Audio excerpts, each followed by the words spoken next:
Bonjour et bienvenue sur la chaîne Orchidée. Je reviens vers vous dans un nouvel audio. J'espère que vous allez bien.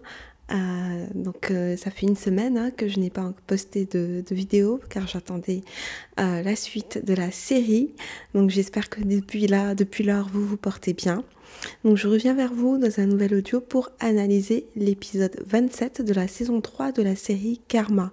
Donc c'était vraiment un épisode excellent, époustouflant. Moi en tout cas il m'a beaucoup touchée. Tout d'abord, j'aimerais revenir sur le cas de Virginie, bien entendu. Donc, comme je l'avais évoqué dans l'analyse précédente, Virginie incarne la renaissance. Non seulement par la couleur rose fuchsia qu'elle porte, qui représente la cicatrisation et la protection sur le plan émotionnel, mais aussi par ses premiers pas dans cette scène lorsqu'elle est face à Abou. On voit tout d'abord qu'elle est filmée assise et pour moi ça fait référence à son état initial lorsqu'elle se trouvait au plus bas dans un état de léthargie et de peur.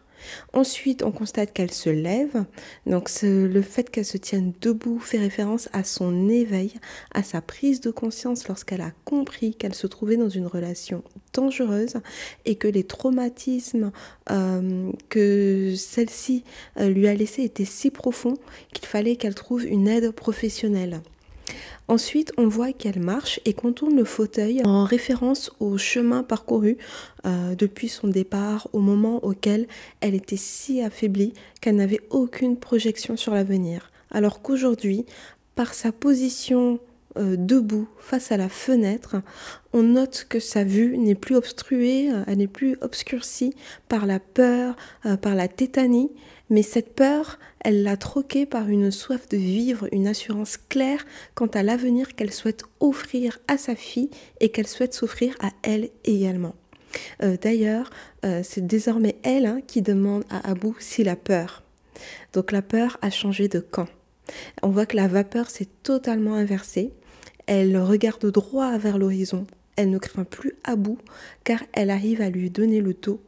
Et de plus, on voit qu'elle ressent désormais un profond mépris pour lui, puisqu'elle ne daigne même pas lui faire face pendant quelques minutes, lorsqu'elle se tient debout face à la fenêtre. Et pendant quelques minutes, on voit qu'elle lui présente à peine son profil lorsqu'il lui parle et qu'elle lui répond. Donc on peut l'interpréter comme du mépris, mais aussi ça peut être interprété comme une forte détermination qui est ancrée en elle, car elle a décidé de maintenir son regard vers l'horizon, vers le futur, et elle ne laissera plus aucune chance à Abou de la détourner des plans prévus pour elle et pour bébé Diarra. Et lorsqu'elle lui fait face, elle est sereine, observatrice, elle le sonde, elle a un sourire narquois qui se dessine sur ses lèvres, car elle est satisfaite et fière de voir qu'il ne l'impressionne plus, et que c'est désormais lui, l'homme violent, qui est en position de faiblesse. Il agit comme s'il voyait une apparition, c'est lui qui est apeuré, désemparé, car il voit qu'il n'a plus aucune emprise sur elle. Mais on voit que Virginie restera à jamais marquée par leur histoire tragique et son langage corporel l'exprime clairement par ses mains croisées, qui signifie que face à Abou, elle aura à jamais un mouvement de recul et un besoin de protection. On le voit aussi par la douleur qu'elle ressent lorsqu'elle évoque les atrocités qu'il lui a fait subir à elle et à bébé Diarra lorsqu'elle était enceinte. Et on voit que son regard devient vide, mélancolique, sa voix est pleine de trémolo.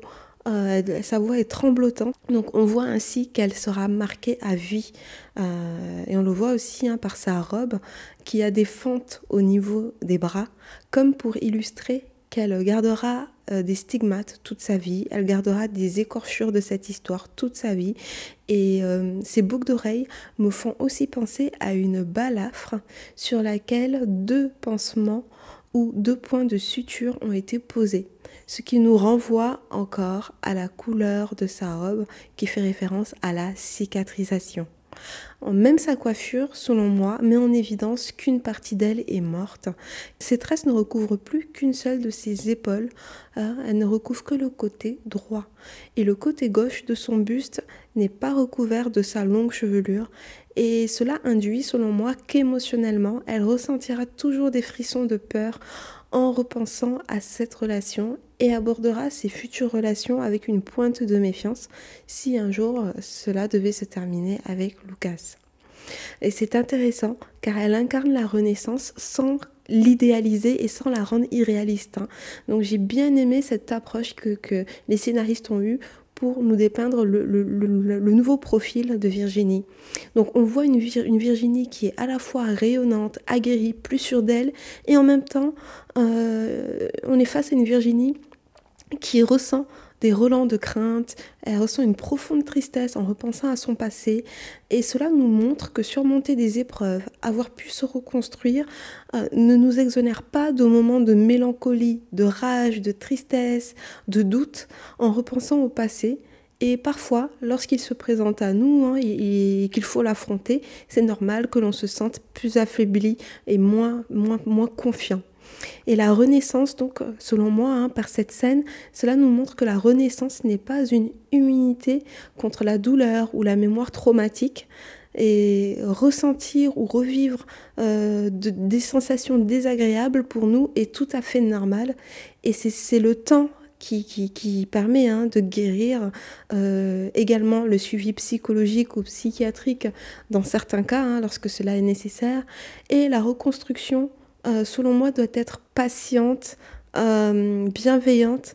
Donc on doit être bienveillant et patient envers soi-même pour pouvoir se rebâtir d'une manière durable. Et c'est important, selon moi également, d'accepter de ressentir des relents désagréables du passé. Et cela ne fait pas de nous un être démissionnaire ou défaitiste, mais ça nous aide à prendre conscience de notre passé, du chemin que l'on a parcouru, et ce chemin parcouru, semé d'embûches que l'on a pu quand même, sur lequel on a pu quand même avancer, nous permet de nous rendre compte du courage qu'il nous a fallu et qui était insoupçonné en nous. Et cela nous permet d'avoir des attentes plus réalistes, avoir une compassion, une douceur envers soi-même, en ne cherchant pas à redevenir dans l'absolu la personne que l'on était avant ces épreuves, mais plutôt de voir les atouts que ces épreuves ont fait ressortir en nous et avoir un regard plus lucide sur l'extérieur pour repérer et éviter les situations, les profils dangereux pour nous. Et les cicatrices sont là pour nous rappeler que l'on a survécu et que l'on est plus résilient, plus fort que l'on pourrait même rêver être. Et souvent, on ignore cette force qui est en nous. Et cela montre aussi, selon moi, que savoir demander de l'aide n'est pas signe d'irresponsabilité ou d'infantilisation, mais c'est plutôt un signe de modestie, puisque la modestie, c'est savoir reconnaître ses limites. Et c'est ce qu'a fait Virginie, puisqu'elle a assuré ses arrières en appelant à l'aide la police, ainsi que Bati Massamba, dont le vêtement blanc tranche totalement avec celui d'Abou, qui est noir, et qui met en évidence dans cette série le combat perpétuel entre la lumière et l'obscurité. Et on voit qu'Abou a une fin donc tragique, on pouvait s'y attendre. La scène des retrouvailles entre Virginie et ses amis ainsi que sa fille, sa sœur est tellement touchante. Plus la musique, ça m'a donné des frissons, ça m'a mis les larmes aux yeux. Je plaide coupable, je suis de la team sensible qui pleure devant les films, les séries, les pubs, bref, c'est une catastrophe. Et la chanteuse Maya Abdul, je pense que c'est elle, il me semble, qui chante, et c'est le titre Man Khaumoan. Ça veut dire moi je ne savais pas, et c'est une chanson qui traite des violences conjugales. Et c'est un morceau très, très poignant, très touchant. Et ça correspond bien à Virginie, qui de prime abord avait devant elle un Abou galant, serein, responsable, qui s'est révélé être plutôt violent. Et dans cette chanson, Maya Abdul dit je ne te reconnais plus, désormais tu m'humilies, tu m'insultes, je me demande où est passé le bonheur. Et c'est une chanson donc qui colle totalement au contexte. Et dans cette scène, Bati Massamba, dans la scène où Virginie retrouve ses proches, Bati Massamba est en retrait. Il est flouté et il attire quand même notre attention par son vêtement blanc. Il a une apparence d'ange et je l'interprète comme un message indiquant que parfois on traverse des difficultés durant lesquelles on se sent si seul. Mais je me dis qu'il en ressort dans la majorité des cas des leçons du positif, comme je l'ai évoqué tout à l'heure, ainsi que de la lumière.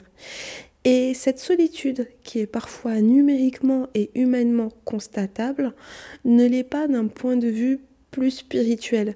Parce que je me dis que Dieu veille sur nous et nous protège, même quand parfois on semble, on peut en douter, hein, et à juste titre. Et cet aspect spirituel, selon moi, se reflète par l'aspect angélique que l'on peut attribuer à Bati Massamba dans cette scène, hein. Et pour ceux donc qui ne croient pas nécessairement à l'existence d'un Dieu, et c'est sans jugement, hein, que je le dis, je respecte absolument aussi cette vision de la vie. C'est pas ça qui fait d'une personne qu'elle soit bonne ou mauvaise, peu importe.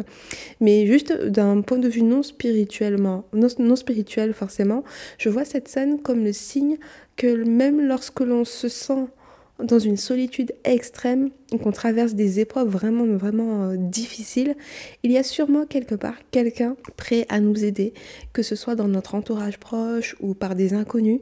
Et il arrive souvent dans la vie, je suis sûre que ça vous est déjà arrivé, des coïncidences, des rencontres, des conversations incroyables qui tombent à pic et qui nous donnent directement ou indirectement des réponses ou nous aident à trouver nous-mêmes des réponses en nous ou des solutions sans que l'on s'y attende. Donc vraiment, c'est un épisode vraiment magnifique, marquant. Je dis bravo. J'ai beaucoup aimé cet épisode. Et on constate qu'il y a une fin heureuse pour Diaz, hein, qui va rejoindre une unité spéciale de la police. Donc ça pourrait être intéressant de le voir dans une autre série, hein, ce qui pourrait être un croisement de série, dans un rôle d'enquêteur ou d'agent secret. Ça lui collerait vraiment à la peau. On voit qu'Aïda Kébé redoute que son mari la traite moins bien que sa potentielle seconde épouse, Khadija. Et Djibo lâche une bombe à Aïda Kébé et elle indique que Khadija est une veuve noire. Seul l'argent l'intéresse et elle met le grappin sur les hommes fortunés afin de leur rafler leur héritage. Donc à voir, hein, ça serait intéressant de voir comment Khadija va l'évincer. On voit que Aïda Kébé et son mari discutent donc de leur avenir de couple concernant ce mariage avec Khadija, mais ils ne parlent pas du cas de Majib qui n'est pas encore sorti d'affaires et qui refuse d'aller au centre de désintoxication. Ce que je trouve donc bien dommage, évidemment, puisqu'il a besoin de l'aide de professionnels de santé et il ne peut pas entièrement faire reposer son sevrage sur Ami.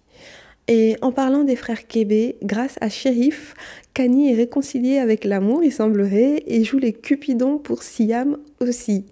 Donc la scène est très amusante, hein, entre Kani, Malika et Siam. Et on a une Kani qui est redevenue taquine, attachante. Hein. Je trouve qu'elle est devenue attachante au fil du temps. Et il y a une rivalité de fête d'anniversaire pour Bati Massamba qui s'installe. Ce bourreau des cœurs, hein, et Nathalie met la barre très haut et je dis oui. D'ailleurs, Elite Agency, j'arrive bientôt à Dakar, hein, vous m'avez donné envie de profiter de vos services, moi j'arrive. Et le grand-père le libère du joug qu'il lui avait imposé et admet que le choix du cœur est important. Donc Bati Massamba trouve réconfort dans les bras de Nathalie, bien que j'ai ressenti de la peine quand même pour Siam qui apprend à la fois le décès, un décès puisqu'elle avait tissé des liens avec le grand-père de Bati Massamba et elle apprend également que ses sentiments ne sont pas réciproques. Mais un point intéressant également à soulever, c'est qu'elle est mûre et c'est très appréciable qu'elle préfère faire face à la réalité et tirer des leçons des expériences de son entourage plutôt que de se marier coûte que coûte à un homme qui ne l'aime pas. Donc pour ça, elle a été très lucide, très responsable. Moi, je dis bravo. Et puis, Bati Massamba et Nathalie sont tellement beaux ensemble. Franchement, quel couple! Moi, je valide à 100%. Il y a une alchimie de malade entre eux. Comme on a pu le voir dans cette scène, hein, ils se parlent, où ils se parlent au clair de lune. Cette scène nous donnait quelques indices dans le cadrage qui permet d'attirer notre attention sur la lune, qui est un signe à la fois de mort par rapport au grand-père de Bati Massamba. Il y a également la lune, hein, est signe de féminité et de renaissance, et ça correspond totalement à Nathalie, qui use de son charme et de sa douceur pour exprimer ses sentiments et ses attentes à Bati Massamba. Et c'est aussi sa renaissance d'un point de vue sentimental, puisque son divorce ne l'a pas enfermée dans une spirale négative, et elle est en route pour écrire une nouvelle histoire avec Bati Massamba pour notre plus grand bonheur. Donc voilà, c'était tout pour moi concernant l'analyse de cet épisode qui m'a encore une fois régalé, que j'ai beaucoup apprécié, qui avait des scènes très touchantes et des messages très importants à faire passer. Donc je remercie encore une fois, hein, la production. C'était vraiment un épisode très poignant. Donc je vous remercie de m'avoir écouté jusqu'ici. J'espère que vous avez passé un agréable moment en ma compagnie. Prenez soin de vous, surtout, c'est très important. Et puis je vous dis à très bientôt pour un nouvel audio. Merci, au revoir.